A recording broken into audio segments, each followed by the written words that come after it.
Laser hair রিমুভালের পর অর্থাৎ ট্রিটমেন্টটা যখন কমপ্লিট হয়ে যায় তখন আপনার লাইফে কি চেঞ্জ আসে? নাম্বার ১, আপনার বারবার ওয়্যাক্সিং নিয়ে চিন্তা করতে হয় না, বারবার পার্লারে যেতে হয় না, বারবার শেভিং করতে হয় না অথবা বারবার ক্রিম ইউজ করতে হয় না। দ্বিতীয়ত, আপনি যখন যা ইচ্ছা তা পড়তে পারেন। কারণ আপনার যেহেতু চুলগুলো একবারে চলে যাচ্ছে, আপনার ওয়েট করতে হয় না কবে পার্লারে যাবো, ওয়্যাক্সিং করবো, স্লিভলেস পরবো। আপনি আপনার মন মতো ড্রেস পরতে পারেন। তৃতীয়ত, আপনি যে ইনফেকশন গুলো হয় ওয়্যাক্সিং থেকে অথবা শেভিং থেকে অথবা ক্রিম ইউজ করার কারণে যে কালো হয়ে যায় স্কিন, ওগুলো থেকে মুক্তি পাচ্ছেন। ৪ নাম্বার, লেজার হেয়ার রিমুভাল যেহেতু পার্মানেন্ট, আপনার স্কিন অনেক স্মুথ হয়ে যায় চুলগুলো যখন চলে যায়।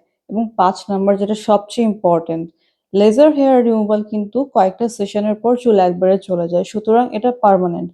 তো আপনি যদি এটা করেন, আপনার দেখা যাচ্ছে ৬টা থেকে ৯টা সেশনের পর একবারে চলে যাচ্ছে। কিন্তু যদি অন্য কোনো পন্থা অবলম্বন করেন তখন কিন্তু সারা জীবন করতে হচ্ছে।